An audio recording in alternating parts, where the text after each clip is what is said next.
Alléluia. Encore une fois, bonjour et bienvenue à ICC, Impact Centre Chrétien. Nous sommes les bonnes personnes au bon endroit et au bon moment. Que quelqu'un dise Amen.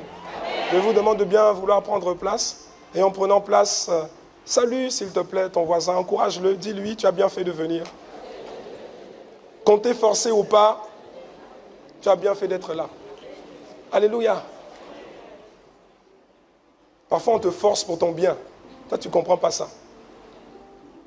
Les parents forcent parfois leurs enfants, les nourrissons, et les forcent à manger le pot, le potage, même s'il ne veut pas, parce que c'est pour son bien. Amen. Dis à ton voisin, Dieu ne te veut pas de mal. Il veut ton bien. Alléluia.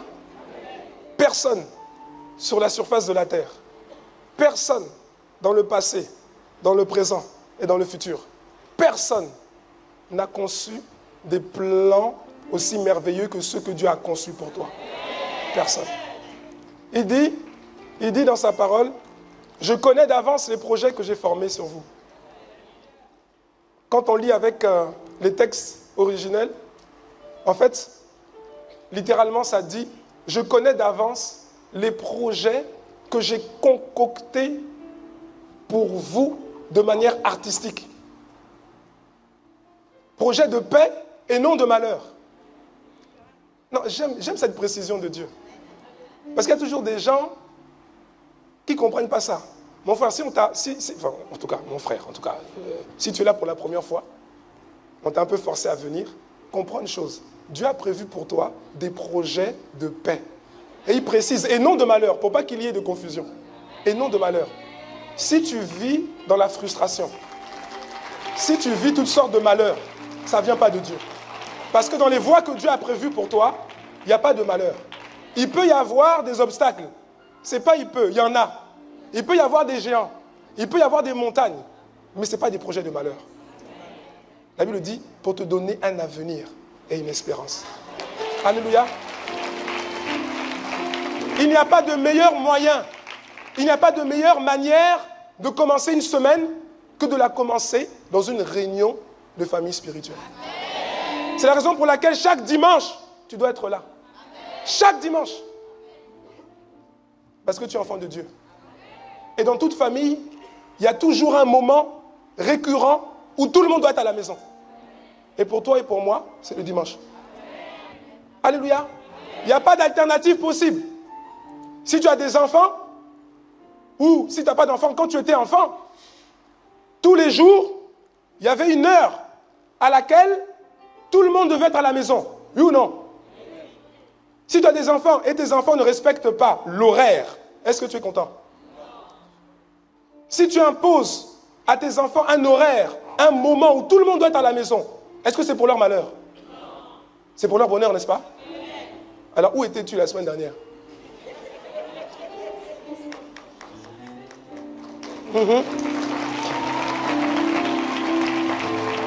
Dis à ton voisin, étant donné que tu es quelqu'un de, d'intelligent, je sais où tu seras la semaine prochaine. Dis-lui.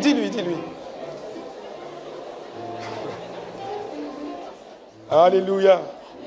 Est-ce que quelqu'un peut encore dire gloire à Dieu? Merci Seigneur. Amen.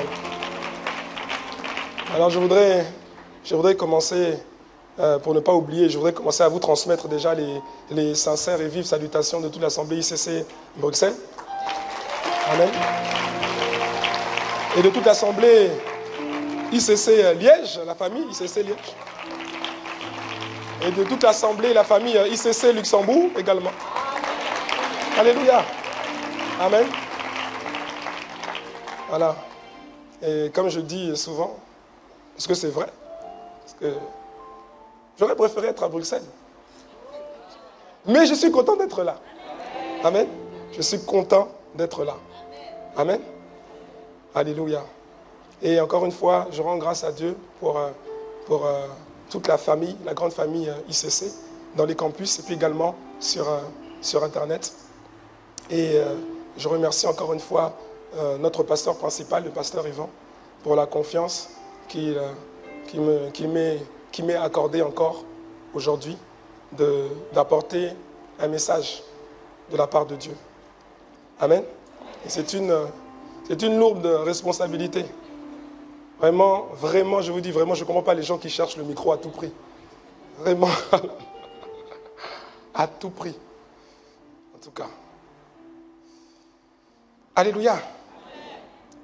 Alors, avant de rentrer dans le message, je voudrais quand même apporter à votre connaissance une information retentissante. Il y a quelques mois, quand j'étais venu, je crois au mois d'octobre ou septembre, octobre, je vous avais dit que j'aurais bientôt une bonne nouvelle à vous annoncer. Quand je disais ça, je parlais par la foi. Oui, par la foi. Alors que tous les signaux étaient contraires. Je savais que j'aurais une bonne nouvelle à vous annoncer. Dieu agit. Dieu agit ici à Paris, à Boissy, mais pas qu'à Boissy. Dieu règne aussi à Bruxelles. Alléluia. Oui. Faut pas croire. Dieu est avec nous là-bas. Et le Saint-Esprit fait avancer l'Église. Vraiment. À telle enseigne que il y a plus... On a 2 cultes aujourd'hui. On a 2 cultes. Le deuxième, ça va encore, en termes de place disponible, mais le premier est archi full. Archi full. On met même des gens dans le bureau pastoral pour suivre le culte, parce qu'il n'y a plus de place. Mais Dieu est Dieu. Et il avait promis qu'il allait élargir l'espace de notre tente. Et nous avions donc entamé, il y a 2 ans de cela, la recherche d'un bâtiment beaucoup plus grand, beaucoup plus vaste, beaucoup plus fonctionnel. Et nous l'avions trouvé. Nous avons fait ce qu'il fallait. Et ensuite, nous avons voulu faire les choses de manière transparente. Que quelqu'un les amène. Dis à ton voisin, ce n'est pas mauvais, la transparence. Ah oui. C'est-à-dire que nous avons fait les démarches vraiment de manière transparente. On n'est pas parti pour aller sur place, pour aller s'imposer là-bas, et puis ensuite mettre les autorités sur le fait accompli. On aurait pu le faire si le Saint-Esprit nous avait conduit comme ça, mais il ne nous a pas conduit comme ça. Il nous a parlé de la transparence. Et donc, on s'est dit, la transparence. La plupart des églises ne font pas comme ça. Oui, mais vous allez faire comme ça. Et quand on a fait la transparence, c'est-à-dire, on a pris le bâtiment et on a dit, on ne rentre pas dans le bâtiment tant qu'on n'a pas toutes les autorisations légales. Et on a fait les démarches. On a travaillé. Ça a décalé du coup le déménagement. On a fait toutes les démarches avec sincérité, avec foi. On s'est présenté aux autorités. Je me rappelle la première fois qu'on est parti là-bas pour leur demander les informations pour savoir comment implanter l'église dans la commune. On nous a reçus. Je pense que même un poisson pourri, on ne le reçoit pas comme ça. De toute façon, vous les églises là, on vous reçoit pas. Un fonctionnaire là, celui qui nous a reçus, on ne vous reçoit pas, on ne veut pas de vous. De toute façon, même si vous envoyez votre dossier, on ne le validera pas.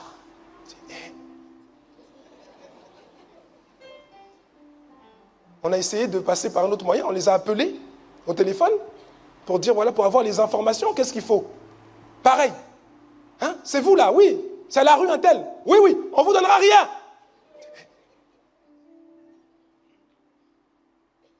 Et là, tu te dis, Seigneur, est-ce que c'est vraiment toi qui avais parlé?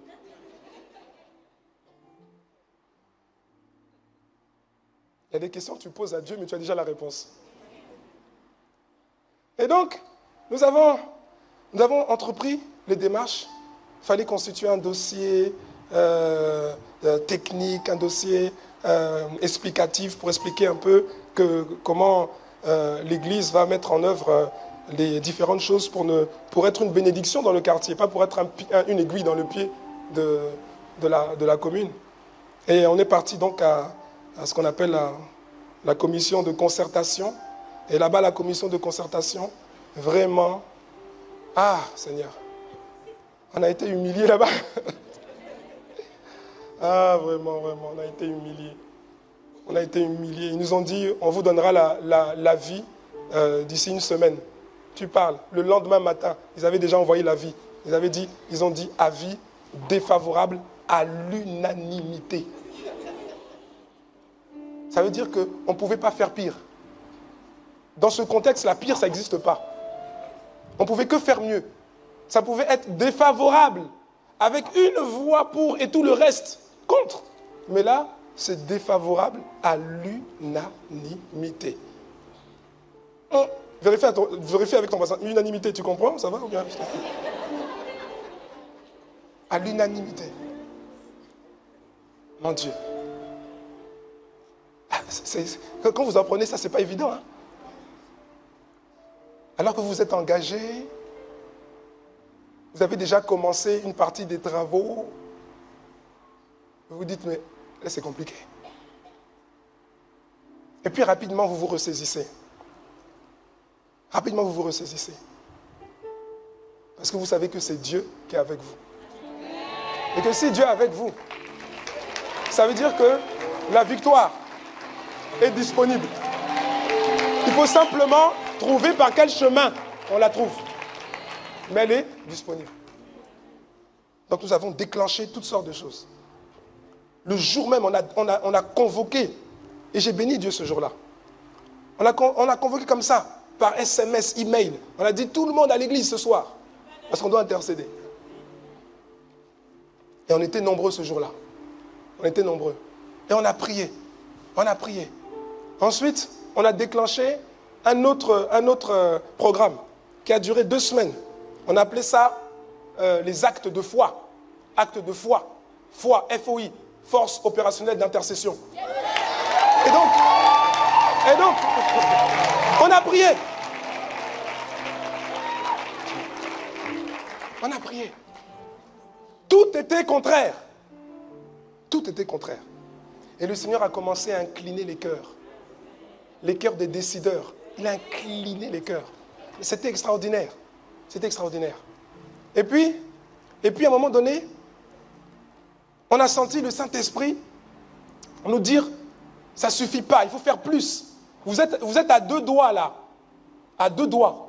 Il faut faire plus, continuez. Et il nous a inspiré une action locale, sur place. Quelqu'un me suit ou pas? Oui, non? Parce que quand on prie, on avait fait même les 24 heures de prière. Pendant 24 heures, on n'a jamais eu autant de monde. Pendant ces 24 heures de prière-là. Mais le Seigneur a dit, en fait, il faut aller plus loin. Il faut aller plus loin. Parce que on a compris que quand on prie comme ça, ensemble on est à l'église, on prie comme ça, on libère. Vous voyez, non? Là, c'est comme comment on appelle ça? C'est comme les bombardiers. Vous voyez, non? Les bombardiers, on les envoie et puis boum, ils lâchent les bombes spirituelles. Boum, boum, boum. Pour dégager l'atmosphère. Mais en fait, on a compris que ça ne suffisait pas. Il faut aussi des frappes chirurgicales. Et les frappes chirurgicales, on déploie, ce n'est pas tout le monde, on déploie des commandos d'élite, des paracommandos. Et donc, on a fait un appel. Non, ce jour-là, franchement, j'ai manqué de foi pendant quelques instants. Mais non, le Seigneur m'a repris. Non, le Seigneur m'a repris. Et on a déployé, on a annoncé ça, on a annoncé ça la veille, et le lendemain, on avait une 50aine de personnes qui sont venues à l'église. On a mis le plan d'action, hein, parce que c'est une guerre spirituelle. On a mis le plan d'action, on a toute la commune, on a quadrillé les endroits stratégiques, et on les a envoyés 2 à 2, 3 à 3. Ils sont partis dans toutes les rues. La nuit, ils partaient. Et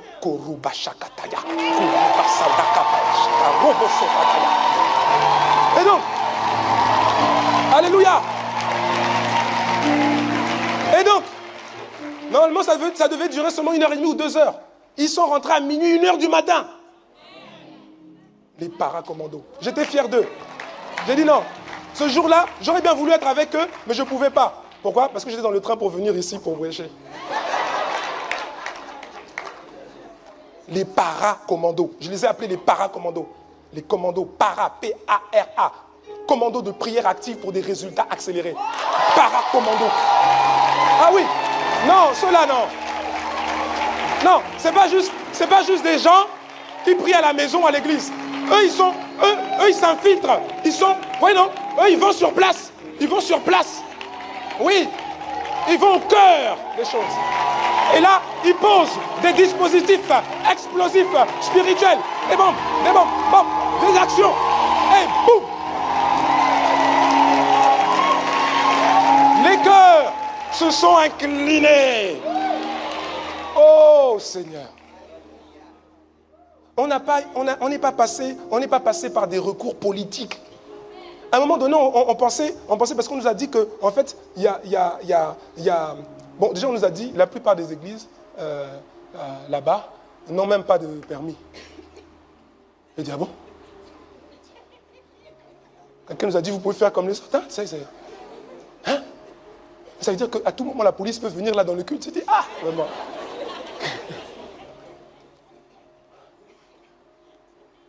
Et donc, je disais, le Seigneur a commencé à toucher les cœurs. Il a commencé à toucher les cœurs. Et il a commencé à ouvrir des brèches. À ouvrir des brèches. C'est-à-dire que des gens qui étaient au départ hostiles sont devenus avec nous. Amen. Et je disais donc, on n'est pas passé par des voies politiques. Je ne suis pas en train de dire que ce n'est pas bon de passer par des voies politiques. Ce n'est pas ce que je dis. C'est pas ce que je dis. On nous a dit que la plupart des églises n'ont même pas ça. Et puis les autres qui ont eu, ils ont fait des pressions avec des politiciens, tout ça là. Voilà. Et souvent les politiciens après, ils se disent que vous leur êtes redevables à vie. Mais ce n'est pas ce qu'on a senti. On aurait pu le faire, ce n'est pas mauvais que quelqu'un les amène. Un Mardoché et Esther, à un moment donné, c'est par la voie politique qu'ils ont pu sauver les enfants d'Israël. Oui ou non? Donc je ne dis pas que c'est mauvais. Non, mais simplement, nous, on n'est pas passé par là. Nous, on est passé par la prière. La prière. Et je bénis Dieu. Parce que si au départ, on m'avait dit, voilà, est-ce que tu veux avoir la victoire par la souffrance, les tribulations, les choses compliquées, ou bien la victoire rapidement comme ça? J'aurais dit, on signe pour le rapide. Mais aujourd'hui, je bénis Dieu parce que cette adversité que nous avons eue, cette adversité, elle a uni l'Église. Quelqu'un me suit ou pas? Elle a fait en sorte que l'Église soit unie. On a marché dans la même vision. On a été persévérants. On n'a pas fait confiance en l'homme, on a fait confiance en Dieu. Et c'est Dieu qui a incliné les cœurs des hommes. Alléluia. Et donc, quand dimanche dernier, j'ai annoncé l'obtention du permis d'urbanisme, mais c'était la joie.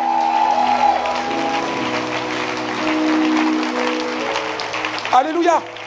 C'était la joie à l'église. Et c'était l'inquiétude aussi. L'inquiétude dans le royaume des ténèbres.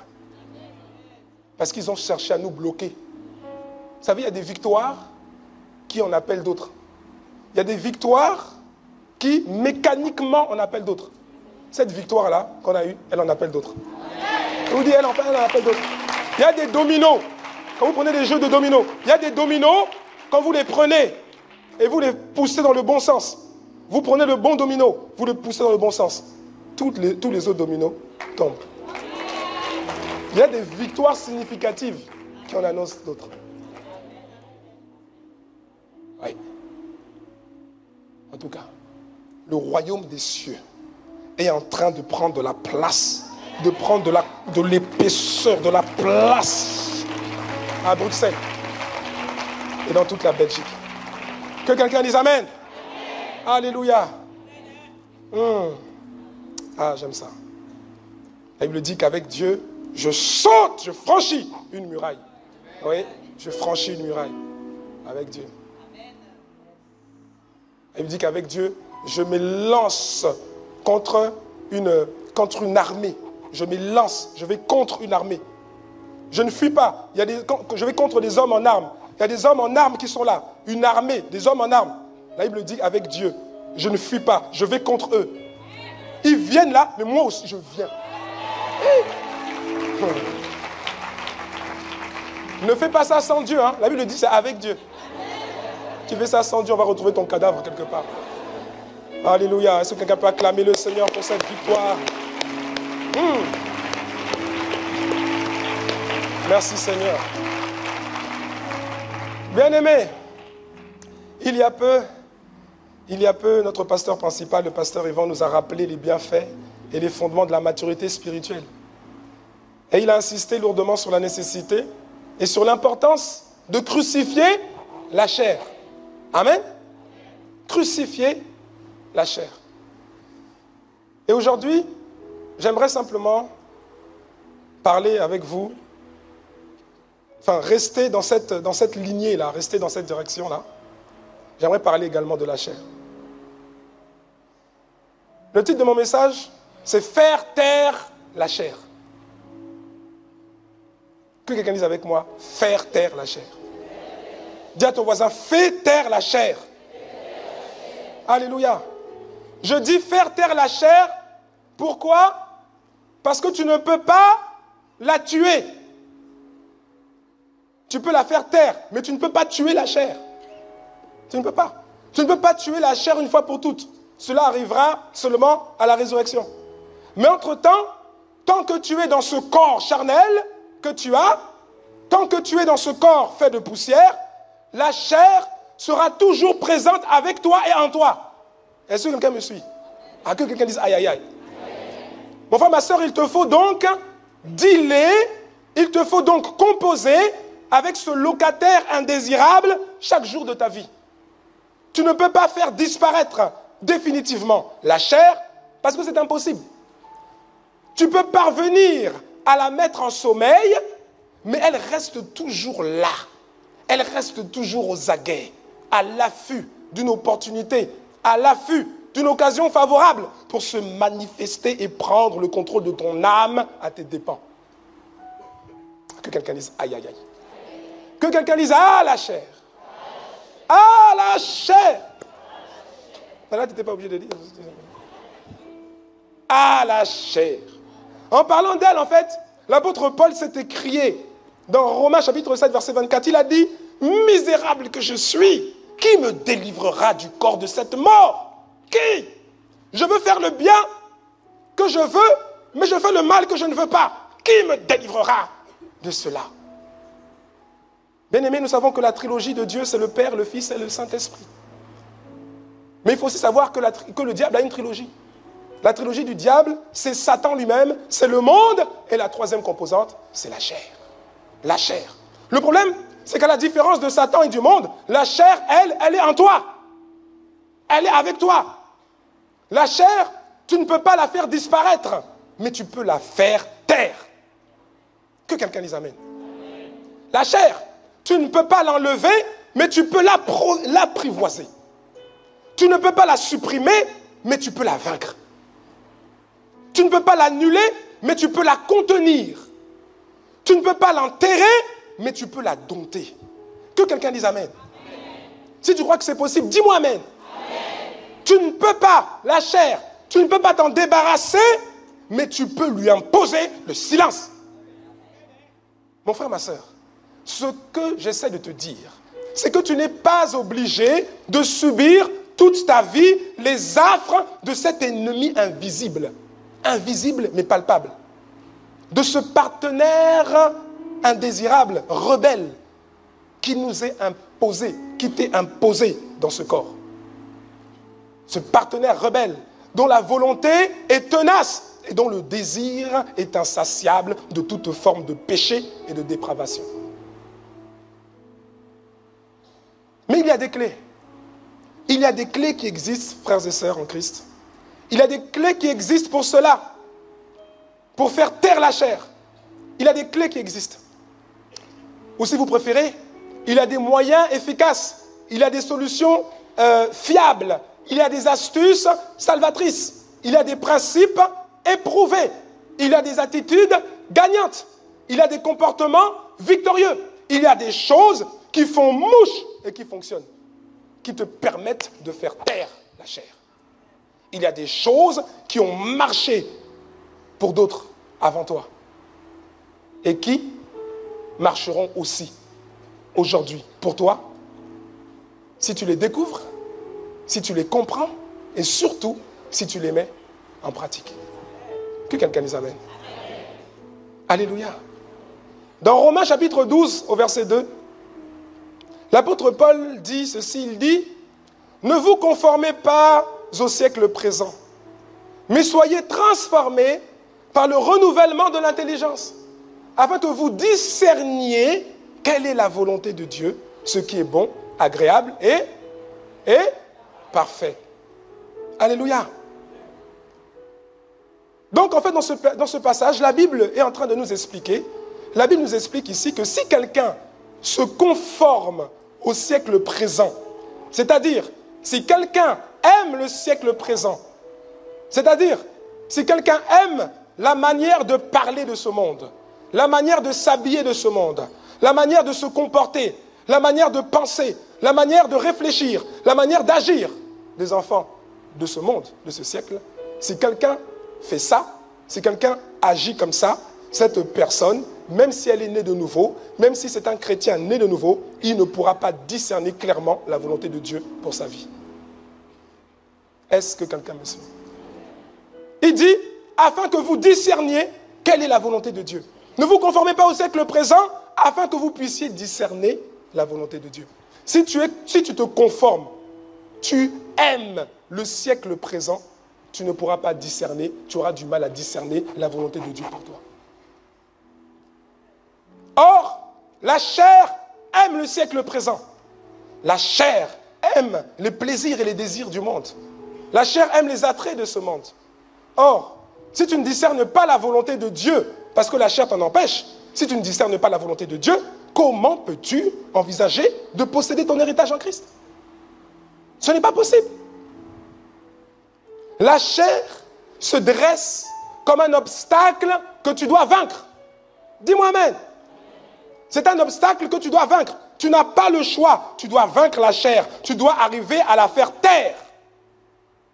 Sinon, tu n'atteindras pas l'objectif que Dieu avait prévu pour ta vie. La chair se lèvera toujours. Elle se lèvera toujours. Toujours. Crois-moi, toujours. Elle se lèvera toujours.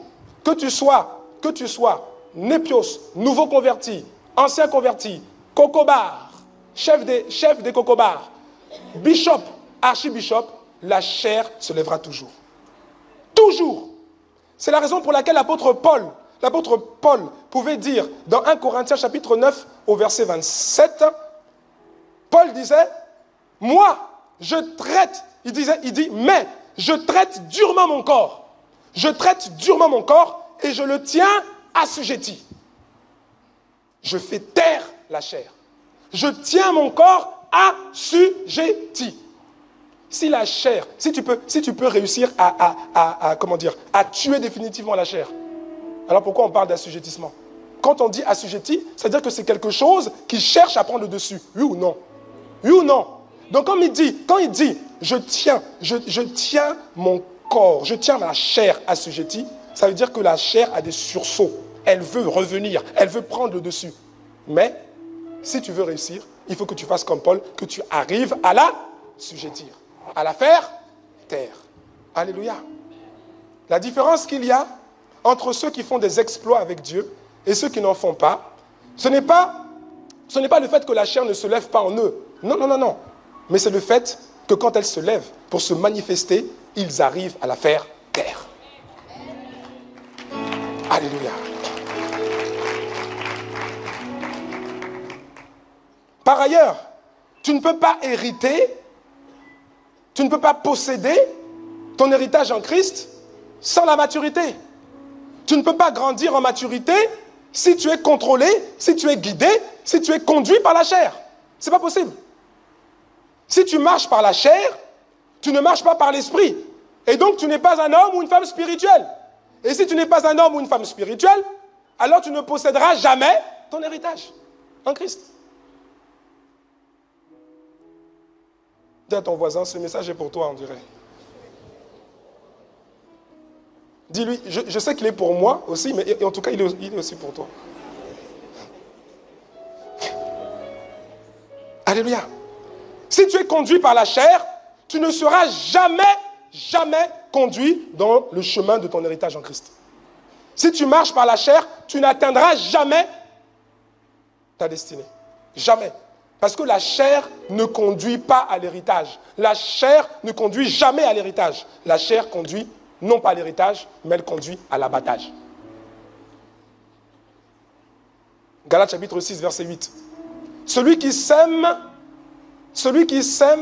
Galates 6, 8.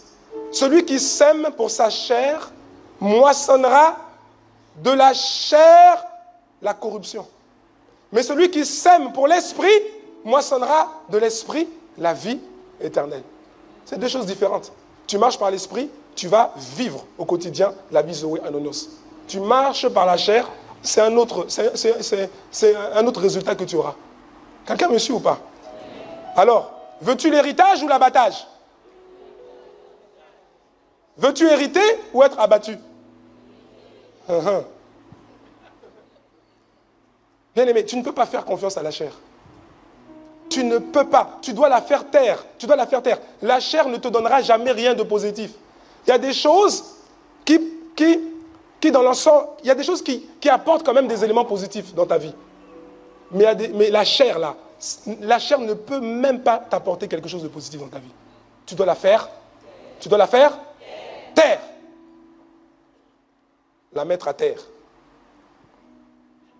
Alléluia.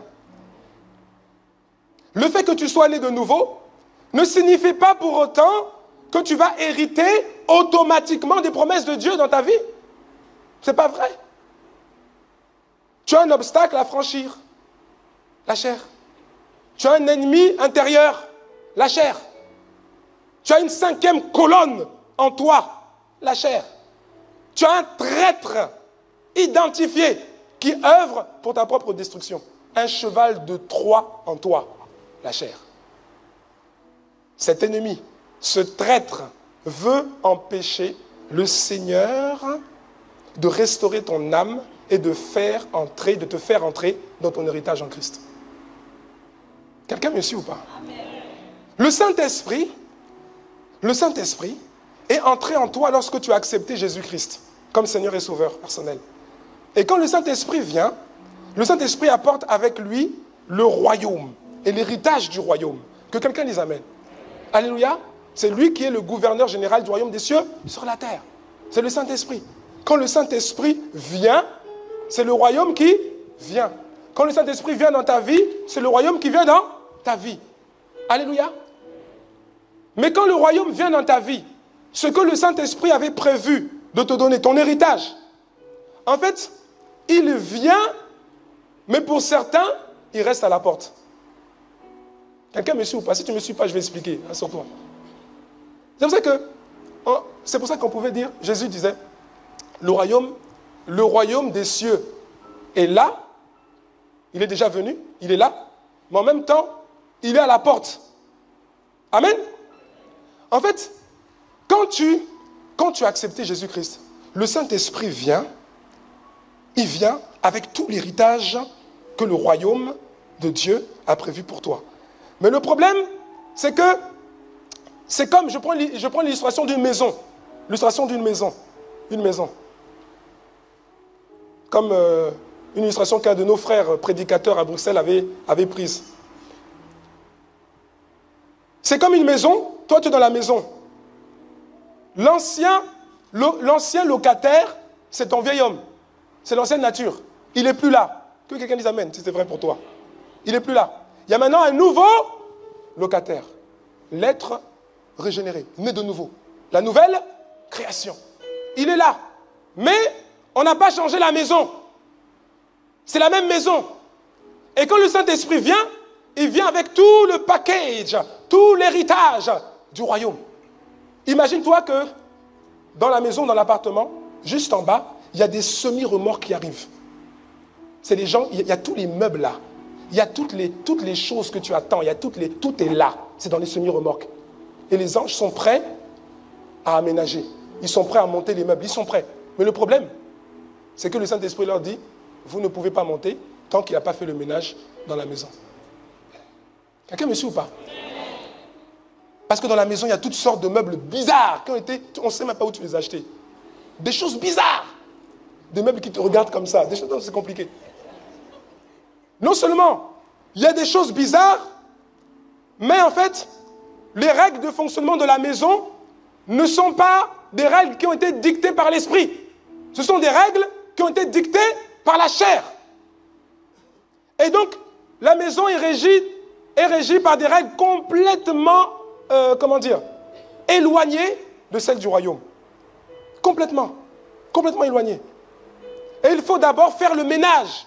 Tu dois d'abord faire le ménage. Parce que la chair avait tellement imprégné ton âme que ton âme avait un comportement qui n'est pas adapté avec les nouveaux meubles, avec l'héritage qui est dans les semi-remorques et que Dieu veut mettre dans la maison. Est-ce que quelqu'un me suit? J'essaie de vous expliquer une vérité spirituelle par un exemple naturel. Il faut d'abord faire le ménage. Dis à ton voisin, il faut faire le ménage. Les anges sont prêts à emménager les choses, mais tu dois d'abord faire le ménage. Le Saint-Esprit doit d'abord faire le ménage chez toi. Le ménage en toi. Et comment? En faisant taire la chair. On ne peut pas te livrer ton héritage tant que les choses, tant que les réflexes passés n'ont pas été enlevés. La maison est sale. La maison est saccagée. La maison est mal gérée. Le règlement intérieur de la maison n'a rien à voir avec ce qu'on doit trouver dans le royaume. Tout est sans dessus, dessous. Et tant que c'est sans dessus, dessous, on ne peut pas emménager les choses nouvelles qui sont prévues et qui attendent là. Est-ce que quelqu'un me suit? Est-ce que quelqu'un me suit? La maison est sans dessus, dessous. Dans la maison, rien ne fonctionne normalement. On mange dans la baignoire. On urine dans l'évier de la cuisine. On se lave les mains dans la cuve des WC. On range les vêtements dans le frigo. On place les aliments dans l'armoire de la chambre. Le lit se trouve non pas dans la chambre mais dans le couloir. On boit l'eau de la cuve des toilettes. On se peigne avec les fourchettes. On se brosse les dents avec la brosse des toilettes. Tu rigoles, mais c'est comme ça. Et c'est la raison pour laquelle le Saint-Esprit doit faire le ménage. Mais il ne peut pas le faire tout seul. Il faut ta collaboration. Pour arriver à quoi? Pour arriver à faire taire la chair. Les semi-remorques sont là. Hein. On a dit le royaume est là. Il est à la porte. Voilà, les livreurs, ils sont là. Il y a des camions remplis de tout ce que tu attends là. Mariage, guérison, fécondité, tout. Discernement, parole de... Tout est là. Les anges sont là, ils attendent. Ça fait 1 heure. Ils demandent, on peut monter? Le Saint-Esprit dit non, c'est pas encore prêt. 2 jours après, ils sont encore là. On peut monter? Non, c'est pas encore prêt, c'est toujours le désordre là-bas. Mais on ne peut pas faire quelque chose. Oui, on lui parle à cette sœur, mais toujours, le lit est toujours dans le couloir, c'est toujours compliqué. Mais elle est sauvée. Oui, elle est sauvée, il n'y a pas de problème. Elle est sauvée parce que si elle n'est pas sauvée, on repart. Non, restez là. Est-ce qu'elle peut changer? 2 ans après, est-ce qu'elle a changé? Non, c'est toujours pareil. Mais nous, on a beaucoup de choses à lui donner. On a beaucoup de choses qui sont là. On peut monter? Non, elle n'est pas prête. Pourquoi? Le ménage n'a pas été fait. Et il y en a qui attendent 10 ans. Ils attendent 10 ans. On peut monter? Non. Les poils blancs commencent. On peut monter? 20 ans, on ne peut pas monter. Mais comment ça, on ne peut pas monter? On est là depuis longtemps, il y a tellement de choses. En plus, elle en a besoin. Oui, mais on ne peut pas monter. Pourquoi? Parce qu'on ne peut pas mettre ces nouveaux meubles-là, parce qu'il y a trop de meubles là-bas. Il faut d'abord débarrasser. Mais elle ne veut pas débarrasser. Elle ne veut pas. Ah bon? Elle ne veut pas. Et en plus, elle est jalouse. En plus, il est jaloux. Il y a quelqu'un d'autre, il vient d'accepter le Seigneur. Les livreurs sont venus. Au bout de 2 heures, ils ont commencé à emménager. Et l'autre regarde à sa fenêtre, on dit, mais c'est pas juste. Pourquoi l'autre, elle est bénie comme ça? Elle est arrivée à l'église à peine 2 mois, elle est déjà mariée. Enfin, fiancée. Parce que vraiment...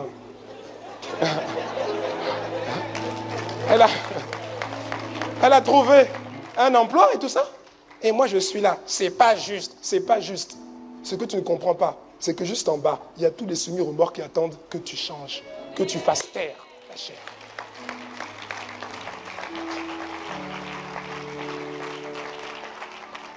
Ah oui. C'est la raison pour laquelle je voudrais voir avec vous des clés. Normalement, il y en a 9. Elles ne sont pas exhaustives. Il y en a peut-être plus, mais moi j'en ai identifié 9. Donc je ne vais pas dire 9 clés pratiques, mais je vais dire quelques clés pratiques, parce qu'on ne pourra pas voir les 9 en un seul message. Mais en principe, ce serait 9 clés pratiques pour faire taire la chair. Le but, c'est faire taire la chair. On a compris maintenant, je pense que chacun de nous a compris l'importance de faire taire la chair. Oui ou non? Dis à ton voisin, faisons taire la chair maintenant. On en a assez, faisons taire la chair.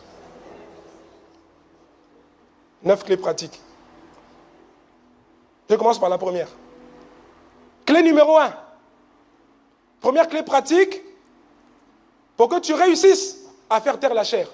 Parce que si tu n'arrives pas à faire taire la chair, tu n'atteindras pas ta destinée. Des choses qu'on doit te livrer, les gens sont là en bas, mais ne peuvent pas monter.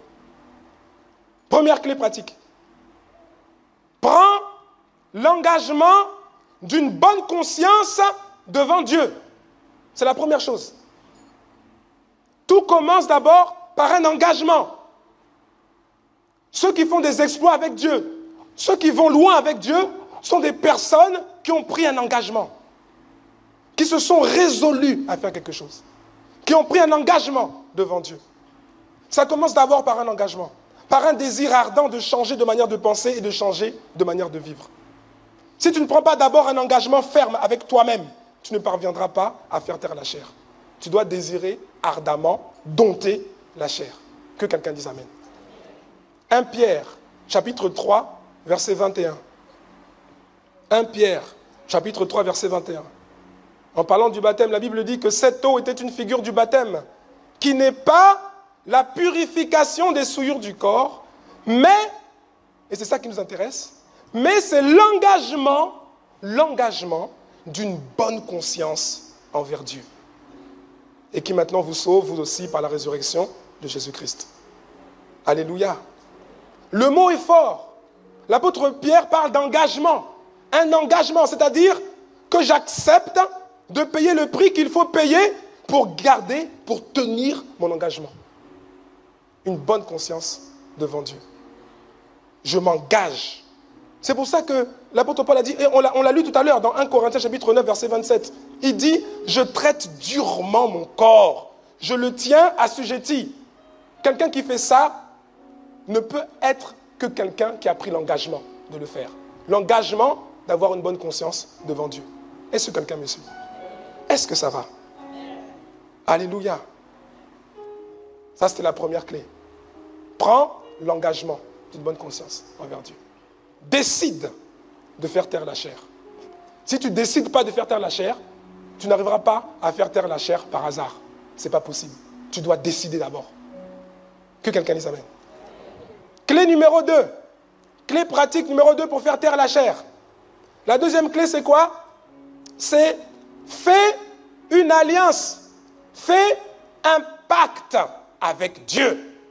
Fais un pacte avec Dieu. Fais une alliance avec Dieu.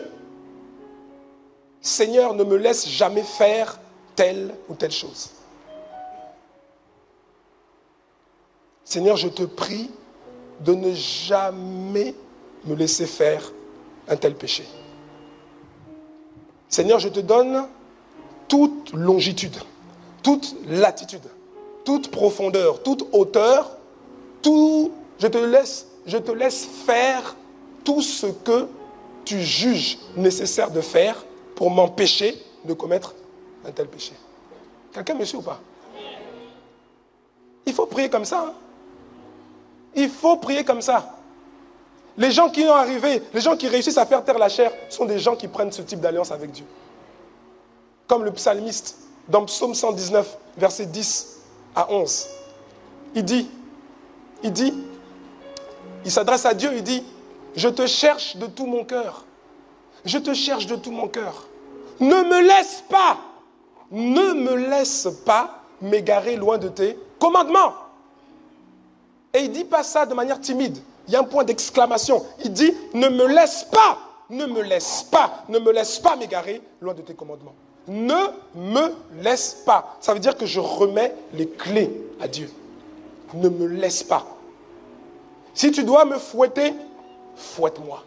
Si tu dois me gifler spirituellement, gifle-moi. Si tu dois bloquer une partie de ma vie, bloque cette partie de ma vie. Mais ne me laisse pas m'égarer. Dis à ton voisin, si tu veux faire taire la chair, fais une alliance avec Dieu. Fais une alliance avec Dieu. Donne-nous les clés. Donne-nous les clés. Seigneur, si je dois sortir Si tu vois que je suis prompt toujours à sortir pour aller faire le désordre dehors, comme je t'ai remis les clés, ferme-moi dans la boîte, ferme, comme ça je ne sors pas. Quelqu'un me suit ou pas? La plupart de ceux qui réussissent à faire taire la chair, ils font ce genre de prière-là. Ils font ce genre de prière. Et ce n'est pas une prière que tu fais une fois, c'est une prière que tu renouvelles autant de fois que nécessaire. Notamment quand la tentation, notamment quand la chair est ravivée par une situation. Tu passes dans une période là, c'est bizarre, ces jours-ci, j'ai des pensées charnelles là, qui me ramènent à ce que j'ai vomi. Quelqu'un me suit ou pas? Et quand c'est comme ça, là tu dois refaire une alliance. Tu dis, Seigneur, je te donne toutes les clés. Ne me laisse pas commettre un tel péché. Ne me laisse pas. Les gens qui vont loin avec le Seigneur font ce genre de prière. Ils font ce genre de prière. Frères et sœurs, j'ai fait un pacte avec Dieu. J'ai fait un pacte que je renouvelle souvent. Vous savez, les contrats, le contrat il peut être écrit, mais au bout d'un terme là, on fait toujours une reconduction, oui ou non? C'est jamais une seule fois. On fait toujours une reconduction. J'ai dit, Seigneur,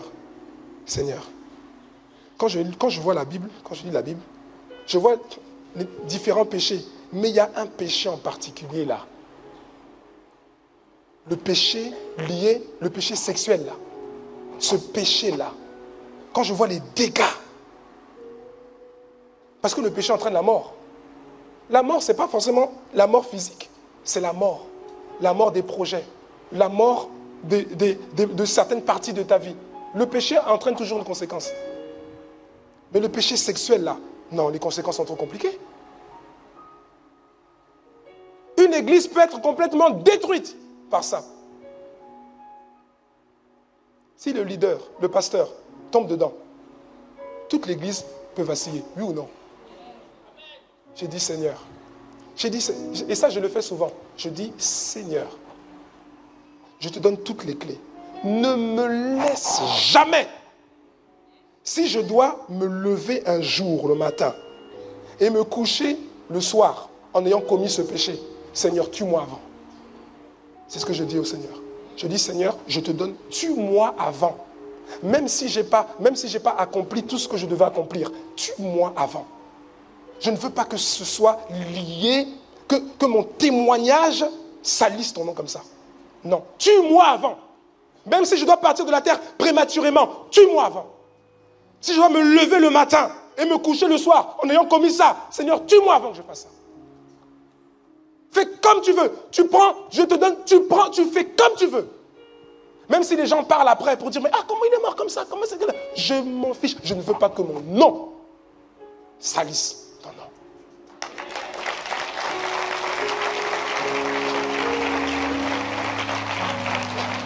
Alléluia. Mon ami, quand tu as décidé de faire taire la chair, tu fais une alliance avec Dieu. Tu fais une alliance avec Dieu. Oui, je prie comme ça. Régulièrement, je prie comme ça. Ah oui, oui. Ah oui. Surtout quand tu es bombardé par certaines pensées. Là, c'est le moment où tu dois prier comme ça. Ah oui. Eh oui. Mais il y a des gens, attention, c'est vraiment. Toi là, si tu pries comme ça, là, tu risques de mourir demain. Est-ce qu'il y a des gens là, ici, ils risquent de mourir demain. Seigneur, si je dois me lever et puis me coucher en ayant commis cela, tue-moi, mon ami.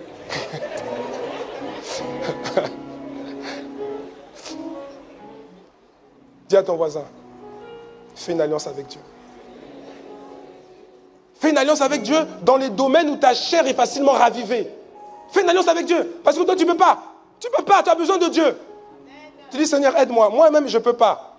Je ne peux pas. Si je dois sortir à chaque fois faire le désordre, moi, je te donne les clés. Enferme-moi. Voilà, c'est là. Si en étant enfermé, je fais encore... Seigneur,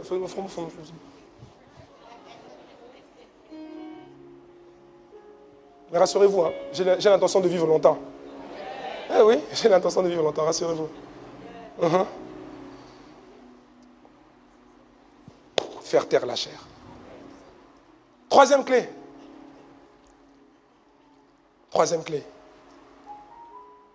Chaque clé est importante. Prends l'engagement de faire taire la chair, première chose. Une bonne conscience devant Dieu, prends l'engagement. Deuxième chose, fais une alliance avec Dieu. Troisième clé, fais toujours comme si quelqu'un te voyait, même si on ne te voit pas.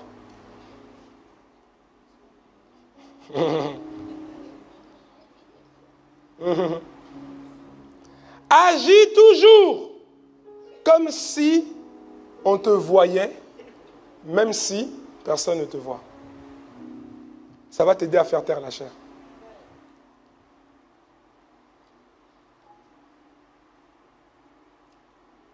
Tu ne peux pas dire, moi j'ai une conscience sans reproche devant Dieu seulement. Tu dois également avoir une conscience, une bonne conscience devant les hommes. Qu'ils soient là ou pas. Pourquoi je dis ça? Parce que Dieu que tu ne vois pas, tu sais que Dieu est esprit, tu sais que Dieu voit tout. Oui ou non? Amen? Il voit tout. Mais comme toi, tu ne vois pas avec tes yeux naturels, comme tu ne vois pas Dieu avec tes yeux naturels, tu as tendance à t'imaginer que Dieu n'est pas là et que Dieu ne te voit pas. Oui ou non? Oui ou non? Parce qu'il y a des choses, si tes yeux naturels pouvaient voir le regard de Dieu sur toi, il y a des choses que tu ne ferais pas. Oui ou non? Il y a des choses que tu n'allais pas regarder sur Facebook ou sur YouTube. Oui ou non? Oui ou non? Si tu voyais le regard de Dieu, là, tu ne vas pas toucher. Oui ou non? Dieu, tu ne peux pas le voir avec tes yeux naturels. Mais les hommes, quand quelqu'un est là physiquement, s'il y a un frère, une sœur qui est là, il y a des choses que tu ne feras pas. Oui ou non? Si tu sais que quelqu'un te regarde, ça là, j'allais faire ça là, oh mais lui me regarde, ça va te calmer tout de suite. Ça va t'aider à faire taire la chair. Quelqu'un me suit ou pas? Actes chapitre 24, verset 16. Lisons ensemble. J'aime beaucoup ce passage-là. Ah oui. Actes chapitre 24, verset 16. C'est pourquoi je m'efforce d'avoir constamment, que quelqu'un dise constamment. Ça c'est important. Dans ce passage-là, le mot constamment est important. Je m'efforce d'avoir constamment une conscience sans reproche devant Dieu et devant les hommes. Et il dit, je m'efforce. Ça veut dire qu'il y a un effort à faire. Dis-moi amen. Ça ne se fait, c'est pas comme ça automatique. Il y a un effort à produire. Il y a un effort à faire. Je m'efforce d'avoir constamment. Quand on dit constamment, c'est pas juste le dimanche de 11h30 à 13h30. Ou jusqu'à 14h, parce qu'en 14h, je suis encore dans le RER, on peut me voir. Non. C'est constamment. Dis à ton voisin, c'est constamment. C'est pourquoi je m'efforce d'avoir constamment une conscience sans reproche devant Dieu et devant les hommes. Devant Dieu et devant les hommes. C'est pour ça que je dis que la troisième clé, c'est de faire comme s'il y avait toujours quelqu'un qui était là à te regarder. Comme s'il y avait un frère, une sœur de l'église qui te voyait dans tout ce que tu fais. Si tu utilises cette troisième clé, ça va te simplifier la tâche dans beaucoup de choses. Tu vas réussir à faire taire la chair. Beaucoup plus facilement. Beaucoup plus facilement. Mais aujourd'hui, vous savez quoi? Aujourd'hui, bon, pourtant, je ne suis pas quelqu'un de connu ou célèbre ou autre. Mais aujourd'hui, ce que je constate de plus en plus, c'est que partout où je vais, on me reconnaît. Bon, peut-être toi, ça te fait beau, ouais, so what? Oui, moi, ça change ma vie. Partout où je vais, on me reconnaît, frère. Dans le train. Je suis dans le train. Dans le train. Quelqu'un passe. Ah, bonjour, pasteur. Ah, bonjour. On se connaît. Non, mais je suis d'ICC, moi aussi, mais je suis chef de Paris. Bonjour, pasteur. Ah, Je dis, oh, heureusement que je n'ai pas mis le chewing-gum là sur le truc. S'il m'avait vu, il allait dire, vraiment, le pasteur là est bizarre. Et Ça, c'est dans le train. Maintenant, je sors du train. À la sortie du train. À la sortie du train. À la sortie du train. Quelqu'un sort aussi du train. Ah, bonjour, pasteur.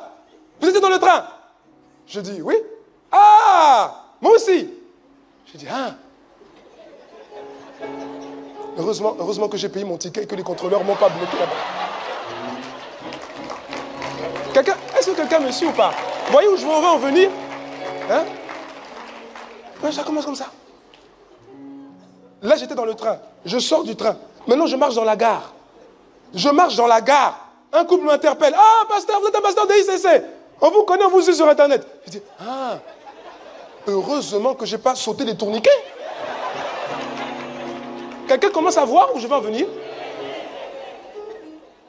Plus qu'aujourd'hui. En fait, je ne sais pas qui est qui. Oui, non? Donc, j'utilise cette troisième clé-là de manière permanente. C'est-à-dire, je fais comme si quelqu'un me voit. Ça m'aide. Parce que quand la chair veut se lever là, pour faire quelque chose, je dis, hé, tais-toi, quelqu'un te regarde. Je fais taire ma chair. Alléluia. Je vous dis, à la sortie de la gare, je sors de la gare, je marche dans la rue, je sors de la gare. Un jeune homme passe. Ah, bonjour pasteur. Bonjour pasteur. Je vous offre un café? Il dit, hein, on se connaît. Je suis dit, c'est Paris.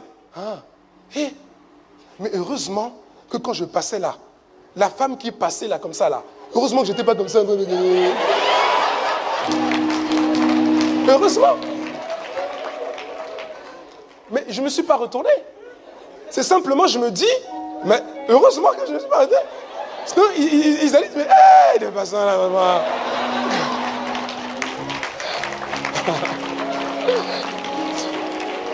À l'aéroport, même à l'aéroport, je vous dis, à l'aéroport, salon d'honneur de l'aéroport international du cardinal Bernardin Gantin de Kadjeroun, à Cotonou. Je suis là, salon. Quelqu'un me regarde. Mais il me fixe. Il me regarde. Mais moi, je ne l'ai jamais vu. Et puis il vient. Je dis, pasteur, bonjour. Il dit, hein? On se connaît? Oui, oui. Et il sort son iPad, son iPhone. Et puis il montre, il télécharge tous les messages d'ICC. Et puis il trouve un message où je prêche. Et puis il dit, voilà, je vous suis, moi. Il dit, ah. Et là, je me dis, heureusement que je n'ai pas crié sur le bagagiste là qui a fait n'importe quoi avec mes bagages. Sinon, il allait dire, mais le pasteur là, il est déséquilibré. Dans l'avion, là c'était l'aéroport, maintenant dans l'avion, une hôtesse de l'air. Mais elle ne dit pas qu'elle me connaît. C'est à la fin du voyage. C'est à la fin du voyage qu'elle dit, pasteur, ça a été? Oui, oui, enfin, ça a été? Je dis, oui, oui. Mais je vous connais, pasteur. Le pasteur dit, c'est. Elle dit, ah. Et là, je me dis, heureusement que quand j'ai regardé le film là, hein, quand il y avait la scène érotique là, la scène érotique soutenue, heureusement que j'ai changé. Parce que nous, on allait se dire que, hey, pasteur.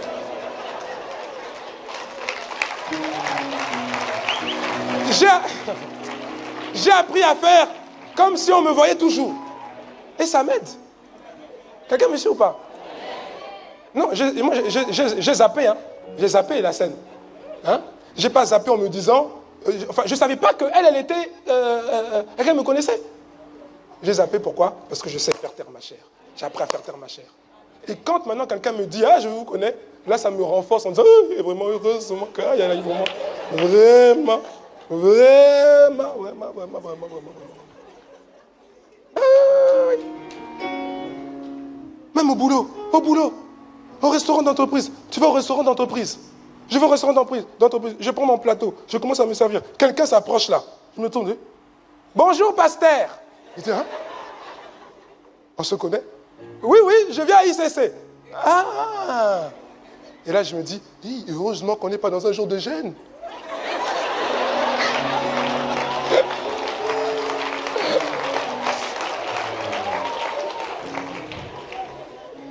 Même à la banque, l'employé de banque est là. Pasteur, je suis dit, c'est... Ah! Heureusement que je n'ai pas de découvert. Parce que...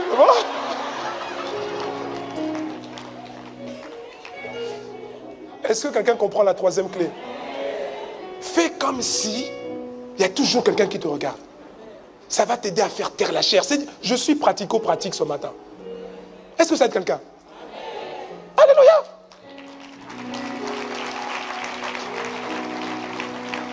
Ah Seigneur. Merci. Merci Seigneur. C'est comme, vous voyez, ce passage, je l'aime beaucoup parce que Actes chapitre 24, verset 16 dit que nous devons nous efforcer d'avoir constamment une conscience sans reproche devant Dieu, mais aussi devant les hommes. Et le deuxième volet est important.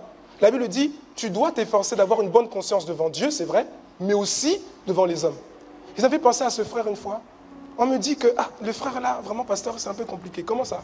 Oui, parce qu'il est fiancé, c'est vrai, il est fiancé, mais il quitte, il va souvent chez sa fiancée, parce que là, pas de problème, mais sauf qu'il quitte tard toujours là-bas. C'est à 2h30, 3h30 qu'il quitte. Donc là, on dit au frère, quand même, on me dit quelque chose, là c'est un peu compliqué. On me dit que tu vas chez la sœur et que tu restes là-bas tard et on t'a déjà vu là-bas sortir tard. Ah bon? Oui, oui. Ah oui, oui. Quoi, c'est faux? Non, si, c'est vrai. Ah, mais c'est quand même un peu problématique. Ah, pasteur, devant Dieu, on ne fait rien de mauvais. Devant Dieu, pasteur, je t'assure, devant Dieu, on ne fait rien de mauvais. Je dis, ok, ça c'est devant Dieu. Devant Dieu.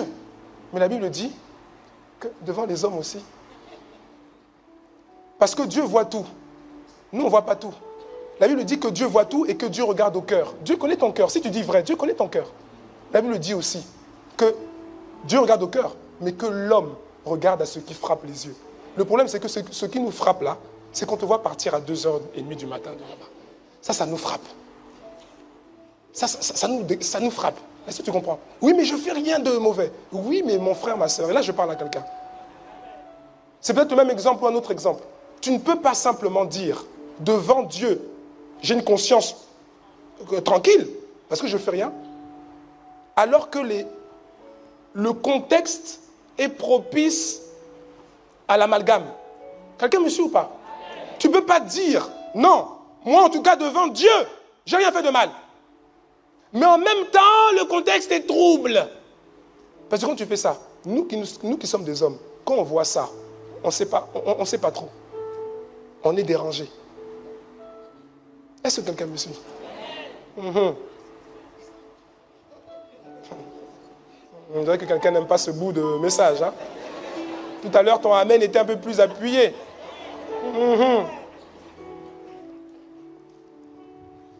Une bonne conscience sans reproche devant Dieu, oui, mais aussi devant les hommes. Et maintenant, la troisième clé, c'est quoi? C'est de faire comme s'il y avait toujours quelqu'un qui est en train de te regarder. Ça va beaucoup t'aider. Beaucoup. Beaucoup. Clé numéro 4. Clé numéro 4. Ne te place pas dans des contextes propices à ta chute. Ne te place pas dans des contextes propices à ta chute. Fuis certains contextes. Ne te crois pas plus fort que tu es, mon frère, ma soeur. Aide-moi, s'il te plaît. Dis à ton voisin, tu n'es pas si fort que ça. Bon, tu vois, vu l'attitude de ton voisin quand tu lui as dit ça, tu vois, on sent qu'il pense qu'il est fort. Donc, tourne-toi vers l'autre voisin, il a l'air un peu plus humble. Et dis-lui, tu sais, tu n'es pas si fort que ça. Alléluia. C'est ça la clé numéro 4. Ne te place pas dans des contextes propices à ta chute. Jésus a dit dans Matthieu chapitre 26, verset 41, Jésus a dit, veillez et priez, afin que vous ne tombiez pas dans la tentation. L'esprit est bien disposé, mais le problème, c'est que la chair est faible. Et toi, tu te crois fort. Tu crois que tu peux aller dans des contextes et résister là-bas. La chair est faible. Jésus a dit la chair est faible. Il y a des endroits, mon ami, il ne faut même pas aller. Il ne faut même pas aller. Il ne faut pas aller. Oui, mais j'avais l'habitude d'aller là-bas, vraiment, je connais pas mal de monde là-bas. Oui, mais ce n'est pas des bons endroits pour toi. Parce que c'est des endroits qui vont précipiter ta chute. C'est des endroits où ta chair est élevée. Ah oui, ta chair, c'est comme si elle était nourrie, puissance 10. Jésus a dit dans Marc chapitre 9, au verset 43, il a dit, si ta main est pour toi une occasion de chute, qu'est-ce que tu fais? Coupe-la. Mieux vaut pour toi entrer manchot dans la vie que d'avoir les deux mains et d'aller dans la géhenne, dans le feu qui ne s'éteint point. Au verset 45, il continue, il dit, si ton pied est pour toi une occasion de chute, qu'est-ce que tu fais? Coupe-le. Verset 47, il dit, et si ton œil est pour toi une occasion de chute, qu'est-ce que tu fais? Arrache-le. Arrache-le. Si ton œil est pour toi une occasion de chute, ne ferme pas l'œil, il va s'ouvrir. Arrache-le. Non, mais ce sont des mots forts que Jésus emploie. Il dit coupe, coupe, coupe, arrache. Bon, il y a toujours des gens déséquilibrés, il faut toujours remettre... Il ne parle pas de ton œil physique. Que quelqu'un dise amen. Viens la semaine prochaine avec tes deux yeux, avec tes mains, tout ça. Il est en train de parler d'une vérité spirituelle. Et il utilise un exemple naturel. Bon, il faut toujours, on ne sait jamais. Il y a des gens. Ah, le pasteur a dit qu'il fallait s'arracher les deux. Et après, on va dire, ah, voilà les gourous là. Non, non, non. Ce sont des mots forts. Il dit arrache, coupe. Ça signifie que ça ne va pas être facile pour ton âme. Ça signifie que certainement, ça va te manquer au début. Quand on dit coupe ça, arrache ça, tu vas avoir un peu, ah, mais moi j'aime ça. Non, coupe. Ouais, mais moi j'aime bien ça. Coupe.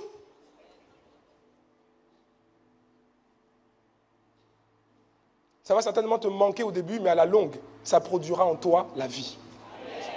Amen. Alléluia. Ne te place pas dans des contextes propices à ta chute. Fuis certains contextes. Il y a des contextes que tu dois fuir. Il y a des endroits où tu ne dois pas retourner. Dis-moi amen. Dis-moi amen. Dis-moi amen. Pourquoi je te demande de dire amen? Parce que je suis très sérieux quand je dis ça. Il y a des endroits, il y a des contextes dans lesquels tu ne dois pas te retrouver.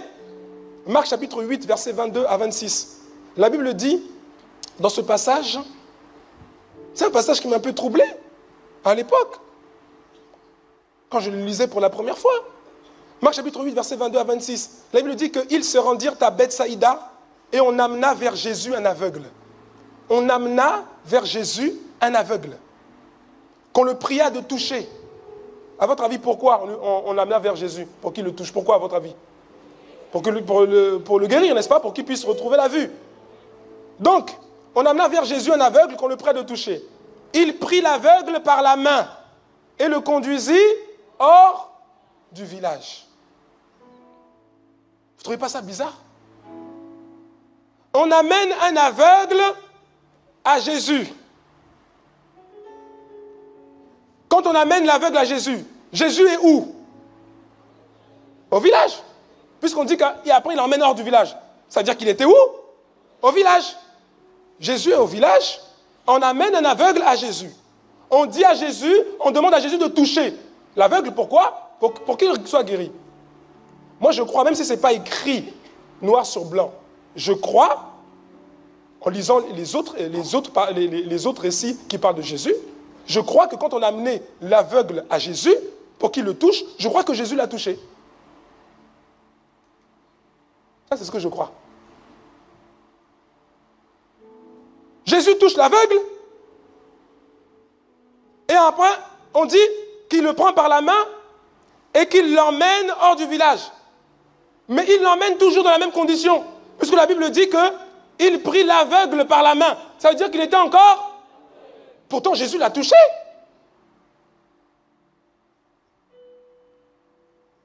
Je crois que Jésus l'a touché. Parce que Jésus ne va pas sortir du village juste pour sortir du village, pour faire une balade avec l'aveugle. Il aurait bien voulu rester là, toucher l'aveugle, et puis il est guéri, et puis il continue ce qu'il était en train de faire. Mais il avait tellement de compassion. Il touche l'aveugle, il n'y a rien.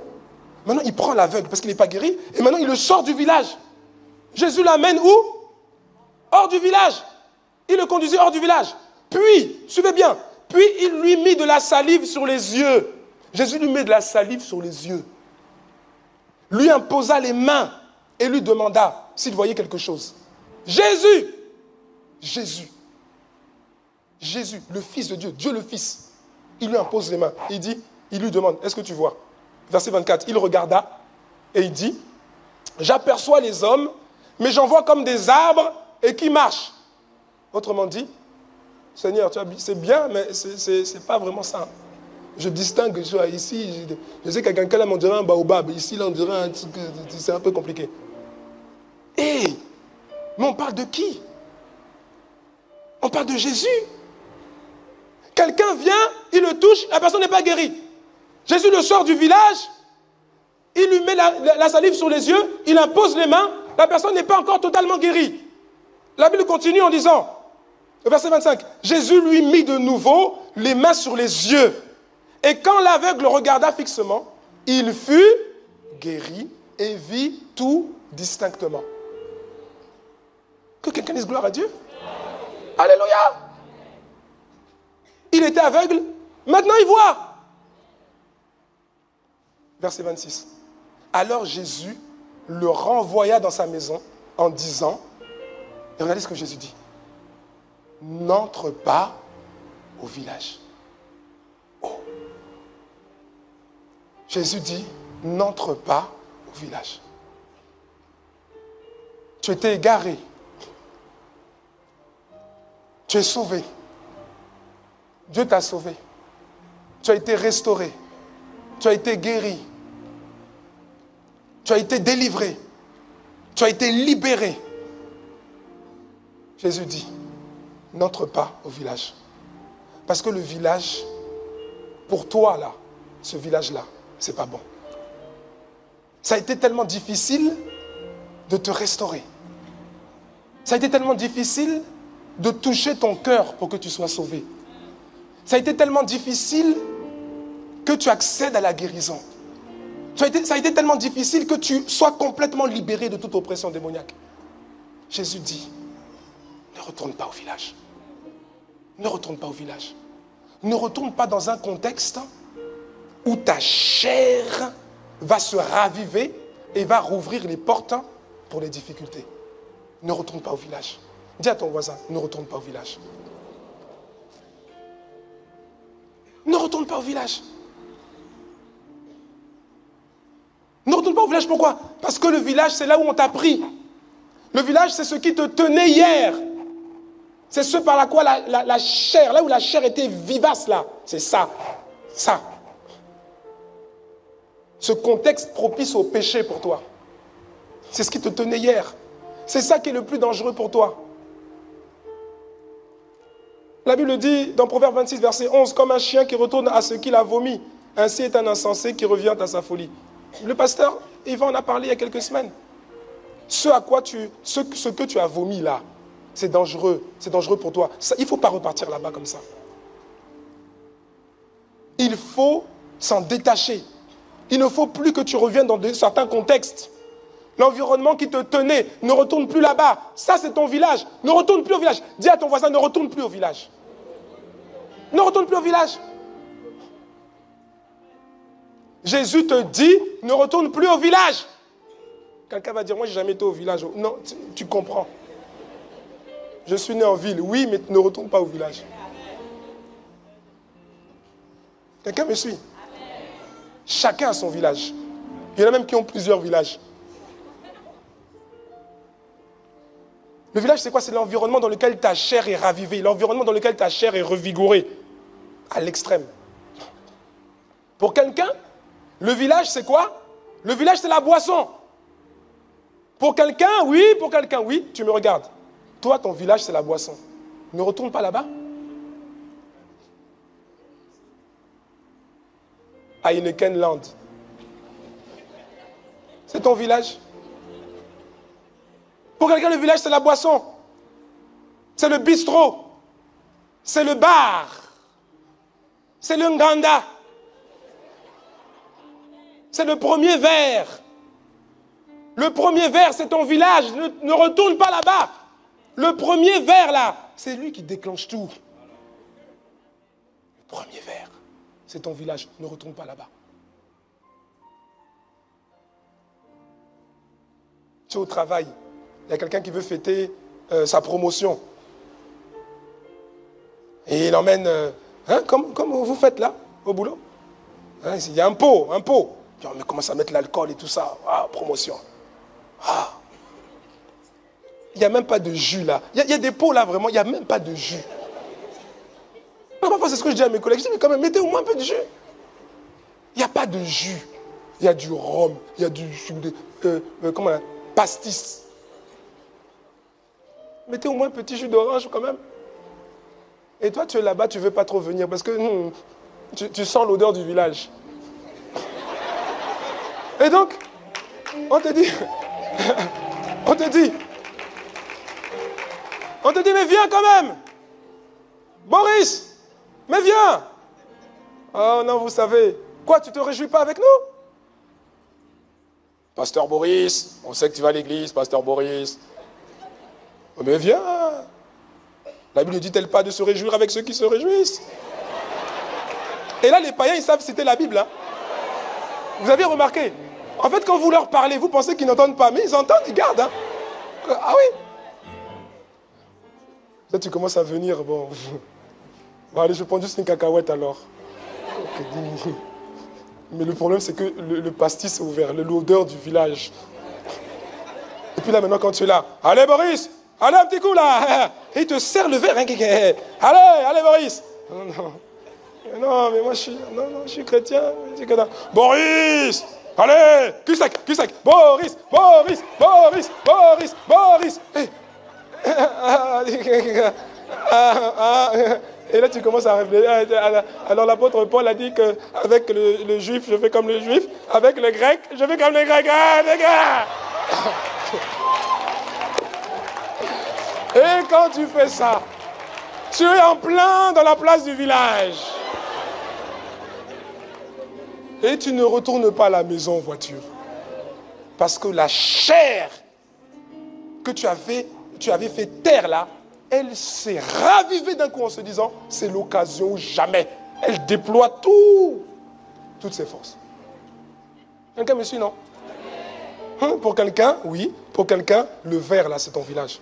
Pour quelqu'un d'autre, ton village, c'est la boîte de nuit. C'est la boîte de nuit. C'est la soirée. La surprise partie. Ça, c'est ton village. C'est ton village. Ne va pas là-bas. J'ai dit, ne va pas là-bas. J'organise mon anniversaire. Viens, ça fait longtemps qu'on n'a pas vu. Toujours à l'église. Mais viens quand même un peu. Oh. Et puis tu vas là-bas.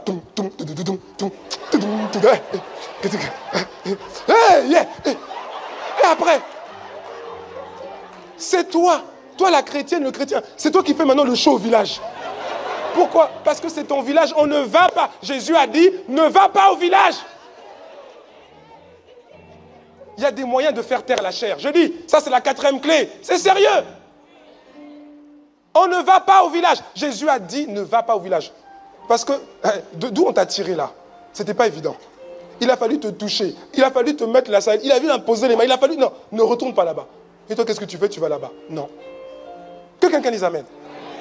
Pour quelqu'un d'autre, le village, c'est aller au stade. Oui, au stade. Parc des Princes.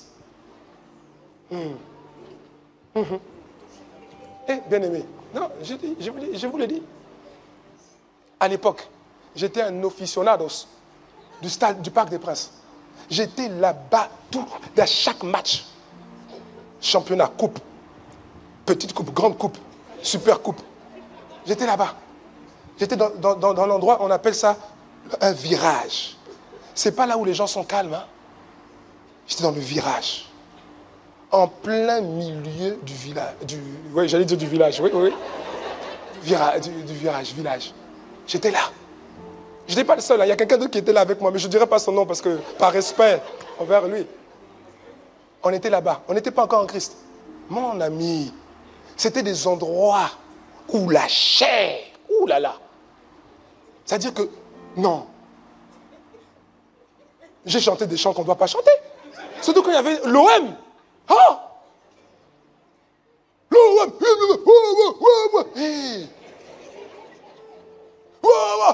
Et quand il y avait un but, George Weah, il marque. C'est-à-dire que j'embrassais des gens que je ne connais même pas. Hey.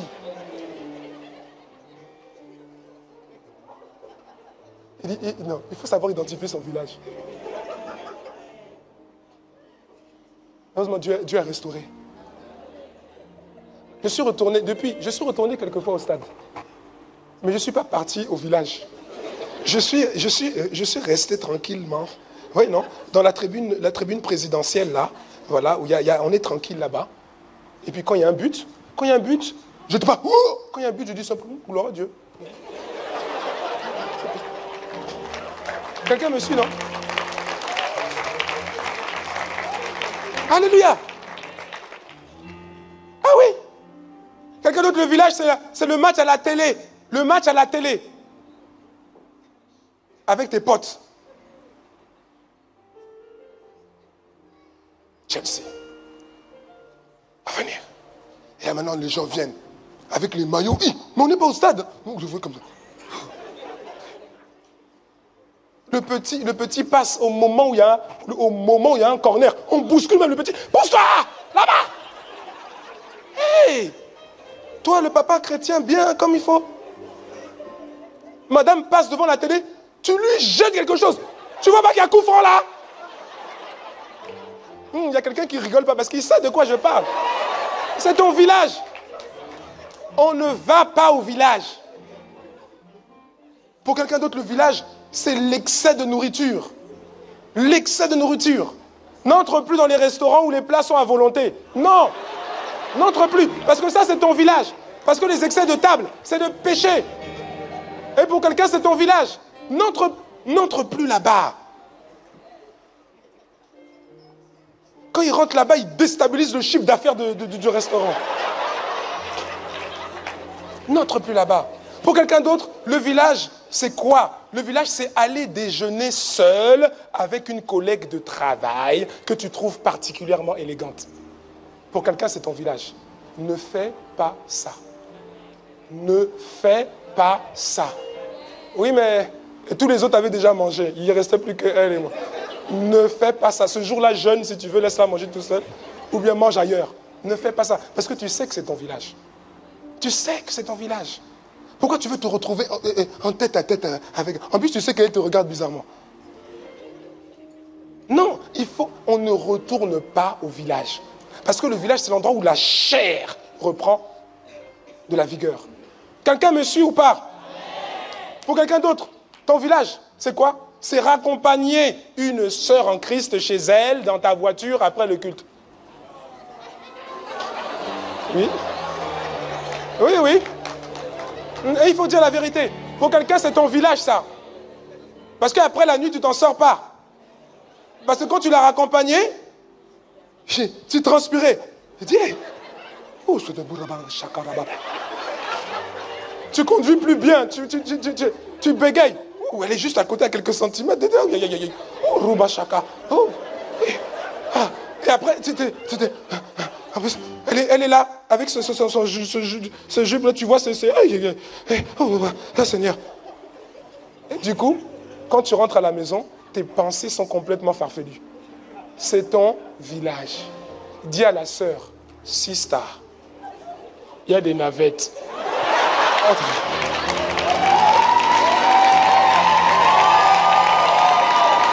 Alléluia. Il y a des navettes. Et il n'y a pas de grève aujourd'hui.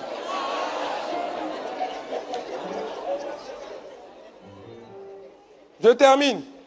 Pour quelqu'un, le village, c'est regarder des scènes érotiques dans un film ou même dans une publicité.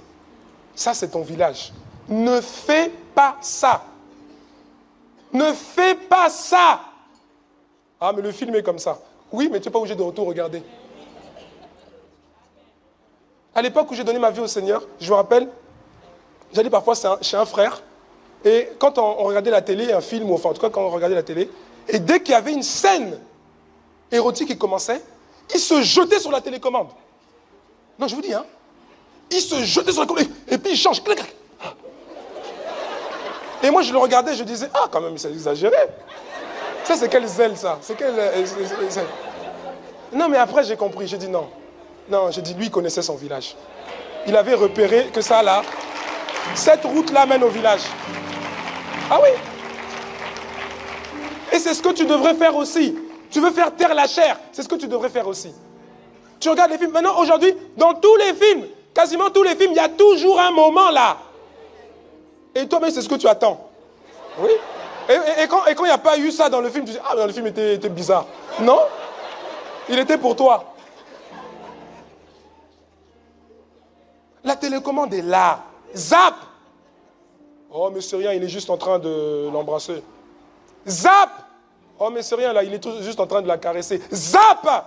Oh, mais c'est rien, là. Bon, là, ils sont sur le lit, c'est vrai, mais bon, pour l'instant. Zap. Oula, mais là, qu'est-ce qu'ils font? Ouh là là, oh, mais quand même. Ah, les païens. Voilà. Tu es au village. Ça veut dire que la chair a été ravivée.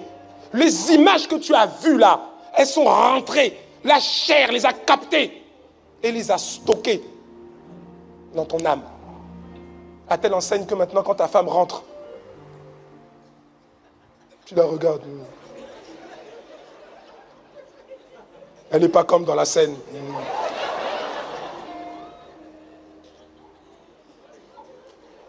Et après, tu veux reproduire la scène. Hé, mon ami, c'est un village.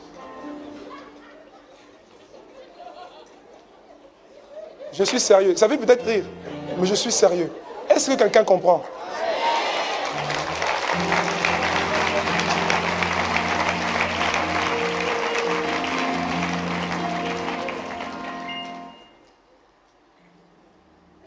Il faut faire attention, on ne retourne pas au village.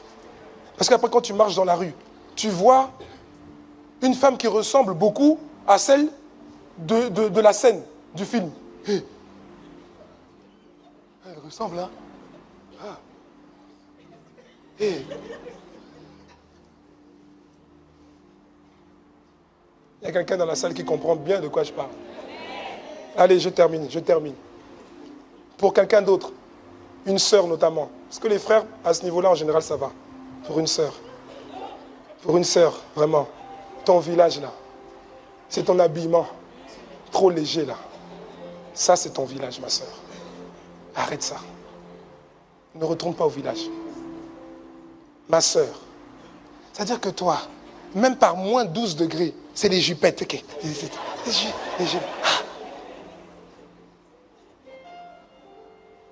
Les jupes, les choses compliquées, compliquées. Ah, pasteur, c'est la mode. C'est la mode, pasteur. C'est une mode, c'est comme ça. La jupe est comme ça. Mais est-ce que tu es obligé d'acheter la jupe même si elle est comme ça? C'est une mode. Oui, c'est une mode. M-O-D-E. Une mauvaise option dénuée d'élégance. C'est ça. C'est ça. Oui, c'est dénué d'élégance. C'est vulgaire. Ce n'est pas digne d'une princesse céleste telle que toi. Alléluia. Alléluia. Je termine. Cantique des cantiques. Je termine. Cantique des cantiques. Verset 4, chapitre 4, verset 12. Le fiancé dit à sa fiancée, il dit quelque chose. Ma sœur, c'est pour toi. Ne m'en veux pas. Hein. Moi, c'est la Bible. Cantique des cantiques. Chapitre 4, verset 12. Il parle à la fiancée, il dit, tu es un jardin fermé. Ma sœur, ma fiancée, une source, une fontaine scellée.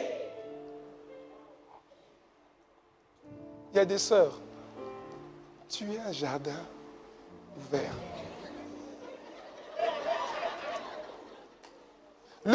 Quand un jardin est fermé, Vous voyez, quand un jardin est fermé, vous voyez des maisons, vous voyez juste le toit. Parfois, vous vous dites, mais c'est comment à l'intérieur? Vous voulez voir. Mais c'est fermé, c'est clôturé, c'est fermé. Quand c'est fermé, on doit rien voir. Même si on veut voir, là, on ne voit rien. Tu dois être un jardin fermé. Fermé. On ne doit rien voir. Quand c'est fermé, c'est fermé. Une source fermée, une fontaine, scellée. Scellée. Les produits, le jardin est ouvert. On voit, vous avez déjà été dans les magasins? Vous avez déjà été dans les supermarchés? Dans les supermarchés, quand vous allez prendre un produit, vous allez sur l'étagère. Si vous voyez qu'il y a plusieurs produits, vous voyez un produit qui est ouvert et d'autres sont fermés, vous allez prendre celui qui est ouvert? Non. Vous allez même déplacer celui qui est ouvert pour aller prendre celui qui est au fond. Pourquoi? Parce qu'il est fermé. On ne prend pas les produits ouverts. On ne prend pas. Toi-même, tu le fais. Tu ne fais pas ça quand tu vas au supermarché. Tu ne prends pas les produits ouverts. Tu regardes même. Surtout quand c'est quelque chose d'important. Où tu mets plus de 100 €, 200 €. Tu vois, dès que tu vois même un petit bout là qui sort, tu dis... Tu pousses ça et puis tu vas prendre un qui est au fond. Pourquoi? Parce qu'il est fermé, scellé. Oui. Et personne ne prend les paquets ouverts. Personne. Vous prenez les paquets ouverts? Personne. Parce que les gens bien... Non, en fait, il y a des gens qui prennent quand même les paquets ouverts. Mais les gens bien, il vient acheter quelque chose. C'est quelque chose d'important. Il vient acheter, il voit qu'il ne reste que des paquets ouverts. Il dit, c'est pas grave, je reviens demain. Je reviens demain. Oui ou non? Je reviens demain. Maintenant, ceux qui prennent les paquets ouverts, c'est les gens désespérés. Il ne peut pas attendre demain, lui. Lui voit, c'est ouvert, hein, désespéré. Ma soeur, je suis sérieux. Tu vas attirer, quand ton jardin est ouvert là, tu vas attirer les désespérés. Parce que les gens bien, non, c'est ouvert ça? C'est compliqué. On voit tout. Et tu penses qu'avec ça, tu vas attirer des frères. Non, tu attires les mouches. Pas les frères là. Non, tu ne les attires pas.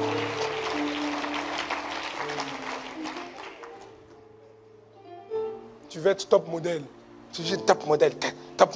Mon ami, top modèle. Ne sois pas un modèle d'exposition. Quand tu exposes les jambes. Quand tu exposes là, tu ne te rends pas compte. Tu deviens un modèle d'exposition. Qui prend les modèles d'exposition? Moi, quand je vais acheter quelque chose, si on me dit, c'est le modèle, il reste que le modèle d'exposition. Je dis, modèle d'exposition, ça c'est quoi? Tout le monde a vu, touché, tout. Ils ont même essayé, tout. Modèle d'exposition. Non. Ma soeur, tu as de la valeur. Ne sois plus un modèle d'exposition et ne sois pas un paquet ouvert, un jardin ouvert. Je m'arrête là.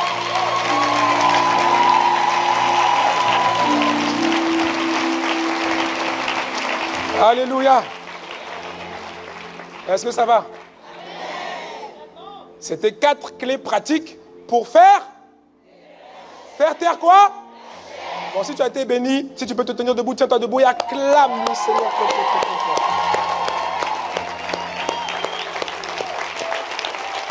Alléluia.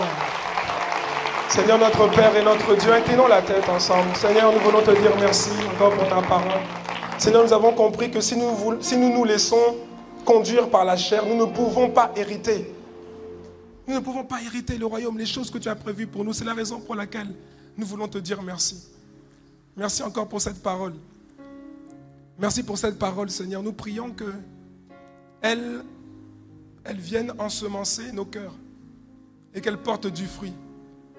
Seigneur, que ces clés puissent nous aider.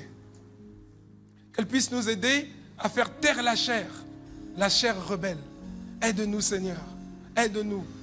Nous voulons avancer dans le couloir de notre destinée. Nous voulons faire ta volonté. Nous voulons avancer avec toi. Nous avons compris plusieurs choses. Seigneur, merci. Parce que tu nous donnes un message d'espoir. Tu nous donnes un message d'espoir. Tu nous montres que c'est possible. C'est possible. Il y a des clés. Il y a des clés. Il y a des choses. Il y a des principes qui marchent, qui fonctionnent et qui nous aident, qui ont aidé d'autres avant nous et qui vont nous aider nous aussi à faire taire la chair. Seigneur, que mon frère ici présent, que ma sœur ici présente, que tous ceux qui nous voient en vidéo, qui entendent le son de ma voix, puissent recevoir pleinement cette parole et être délivrés de l'emprise de la chair. Père, encore une fois, merci. À toi et à toi seul. Soit toute la gloire, oui, toute la gloire est pour toi. Nous te bénissons dans le nom puissant de Jésus.